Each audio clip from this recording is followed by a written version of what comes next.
안녕하세요. 신명진 목사입니다. 날마다 말씀과 함께 오늘은 민수기 31장의 말씀을 중심으로 은혜를 나누겠습니다. 본문을 보면 이스라엘 백성들은 가나안 땅에 들어가기 직전에 미디안과 전쟁을 치르게 되었습니다. 이 전쟁을 자세히 살펴보면 미디안이 먼저 쳐들어온 것도 아니고 미디안이 이스라엘의 행군을 막은 것도 아니었습니다. 이것은 전적인 하나님의 명령이었습니다. 또한 이 전쟁은 모세가 죽기 전에 마지막으로 치른 전쟁이기도 하였습니다. 하나님께서는 민수기 31장 2절에 이스라엘 자손의 원수를 미디안에게 갚으라. 그 후에 내가 내 조상에게로 돌아가리라 라고 모세에게 말씀하십니다. 출애굽 1세대의 지도자인 모세의 마지막 사명은 미디안과의 전쟁이었습니다. 이 전쟁을 이해하기 위해서는 기억해야 할 인물이 있는데 그는 다름 아닌 발람입니다. 발람은 미디안 사람들에게 돈을 받고 이스라엘을 3번 저주하려고 했다가 도리어 3번 축복했던 인물입니다. 민수기 24장 25절은 발람이 일어나 자기 곳으로 돌아가고 발락도 자기 길로 갔더라 라고 기록하며 발락이 발람을 통해 이스라엘을 저주하려고 했던 시도가 실패로 끝난 것으로 마무리되지만 발람은 자신의 집으로 돌아가던 중에 다시 마음을 돌이켜서 이스라엘을 우상숭배하는 일에 동참하게 하였는데 그것이 바로 민수기 25장의 바알보을 사건입니다. 이스라엘 백성들이 시딤에 머물렀을 때 모압 여성들이 이스라엘 남자들에게 접근해서 간음을 하게 하였습니다. 이것은 단순히 성적 범죄를 저지른 것이 아니라 제의적, 종교적 범죄였습니다. 미디안 여인들은 이스라엘 남자들과 행음한 다음에 자신들의 신에게 절하게 했던 바알보을 사건은 다름 아닌 우상을 섬긴 사건이었습니다. 미디안 족장 수르의 딸인 고스비가 이스라엘 진영으로 들어와서 시므리와 행음하려고 할 때 제사장 비느하스가 단창으로 두 남녀를 꿰뚫어 죽임으로 연병이 그쳤습니다. 이 연병으로 인해 이스라엘 백성 24,000명이 죽임을 당하였습니다. 즉, 이 사건의 배후에는 발람이 있었고 하나님께서는 이 사건을 결코 그냥 넘어가지 않으셨습니다. 하나님께서는 이스라엘 백성들을 미혹하고 죽게 한 미디안 족속들을 철저히 심판하고자 하셨습니다. 민수기 31장은 민수기 25장 16절에서 18절 말씀을 근거로 합니다. 여호와께서 모세에게 말씀하여 이르시되 미디안인들을 대적하여 그들을 치라. 이는 그들이 속임수로 너희를 대적하되 부올레엘과 미디안 지휘관의 딸 곧 부올레엘로 연병이 일어난 날에 죽임을 당한 그들의 자매 고스비의 사건으로 너희를 유혹하였음이니라. 이스라엘 백성들은 가나안 땅에 입성하기 전 미디안을 치라는 하나님의 명령에 전적으로 순종합니다.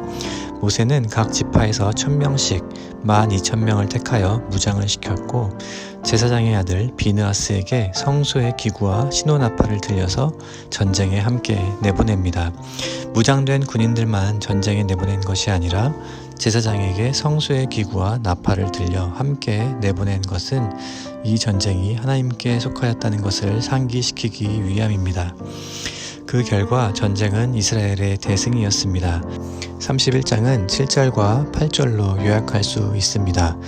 그들이 여호와께서 모세에게 명령하신 대로 미디안을 쳐서 남자를 다 죽였고 그 죽인 자 외에 미디안의 5왕을 죽였으니 미디안의 왕들은 에위와 레겜과 수르와 후르와 레바이며 또 부올의 아들 발람을 칼로 죽였더라. 이스라엘을 미혹하여 행음하게 한 발람은 그 대가로 미디안의 왕들에게 금은 보화를 얻었겠지만 그는 미디안 5왕들과 같이 하나님의 심판을 피하지 못했습니다. 사랑하는 시은소교회 성도 여러분, 이 전쟁은 이스라엘 백성들이 잘 싸워서 이긴 것이 아니었습니다. 하나님께서 친히 싸우셔서 승리하였습니다. 이스라엘 백성들이 한 것이 있다면 순종한 것뿐입니다. 하나님께서는 이스라엘 백성들이 가나안 입성을 코앞에 두고 미디안과의 전쟁을 통해 앞으로도 순종하면 이기게 될 것을 가르쳐주고자 하셨습니다. 이어서 25절 이하에는 전리품 분배에 대해서 말씀하고 있습니다. 그들이 전쟁에서 이긴 후 거둬들인 전리품은 양이 67만 5천 마리, 소가 7만 2천 마리, 나귀가 6만 1천 마리, 남자를 알지 못하는 여자가 3만 2천 명이었습니다. 하나님께서는 전쟁에 나갔던 자들이 전리품을 독차지하는 것이 아니라 백성들과 군대에게 반반씩 나누게 하셨습니다. 그리고 레위인들에게는 백성들의 몫의 50분의 1을, 전쟁에 참여했던 이들의 목 중 500분의 1은 하나님께 드리도록 하셨습니다. 이 전리품을 전쟁에 참여했던 군인들끼리 나눠 갖는 것이 아니라 모든 백성들이 함께 나누어 갖도록 함으로써 승리의 기쁨을 온 백성이 함께 누리게 하셨습니다. 그들이 사로잡은 짐승이나 여자들 숫자만 보아도 미디안이 얼마나 큰 족속이었는지 가늠해 볼 수 있습니다. 이토록 큰 민족을 12,000명의 군사로 승리한 것은 하나님이 싸우시지 않고는 불가능한 일이었습니다. 하나님께서는 미디안과의 전투에서 이기게 하셨을 뿐만 아니라 이스라엘 백성들로 하여금 큰 재물을 얻게 하셨습니다. 하나님의 말씀에 거역하고 반역했던 출애굽 1세대들과는 달리 출애굽 2세대들은 1세대들의 불순종을 반면교사 삼아서 전적인 믿음과 순종을 통해 심판과 구원을 베푸시는 하나님을 알아가게 되었습니다. 48절 이하에는 군대의 지휘관들은 이 전쟁이 하나님께서 싸우신 거룩한 전쟁임을 고백합니다. 자신들은 그저 하나님의 싸우심을 목도하였다는 것이죠. 그 결과 이스라엘 군대는 전쟁통에 단 한 사람도 다치거나 죽지 않았음을 모세에게 보고합니다. 이들은 단순히 승리와 탈취물을 나누는 기쁨에 도취되지 않고 이기게 하신 하나님께 예물을 드리며 감사하고 있습니다. 그리고 폐물, 목걸이 등을 여호와께 드려 이스라엘 자손의 기념으로 삼았습니다. 이들이 드린 예물은 하나님께서 명령하신 것 이외에 감사함으로 자발적으로 드려진 예물이었습니다. 우리는 때때로 하나님을 잘 섬기고 믿음으로 인내하게 된 결과 형통하게 될 때 얼마나 자신의 일을 내세우게 되는지 모릅니다. 혹은 믿음으로 싸워 승리를 취하라는 하나님의 명령에 뒷걸음질치며 침륜에 빠지는 경우도 있습니다.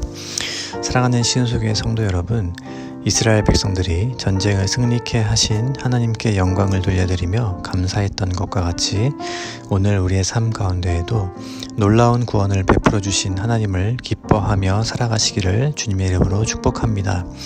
비록 광야 같은 때를 살아가지만 약속의 말씀을 붙들고 믿음과 순종으로 나아가시기를 바랍니다. 바로 그때 우리를 위해 싸우시는 하나님께서 우리를 이기게 하시고 필요한 모든 것을 채워주실 것입니다. 함께 기도드리겠습니다. 오늘도 우리에게 말씀하시는 살아계신 하나님 아버지, 하나님께서는 우리에게 복 주시기를, 은혜 주시기를 원하시는 줄로 믿습니다. 오늘 우리의 삶이 어디까지 가든지 혹은 얼마나 남았든지 하나님의 말씀에 순종하고 감사하면서 우리가 원하는 것보다 하나님께서 우리에게 주시기 원하시는 것을 온전히 받아 누리는 복된 하루가 되게 하옵소서. 우리의 대장 되시는 예수 그리스도의 이름으로 기도드립니다. 아멘.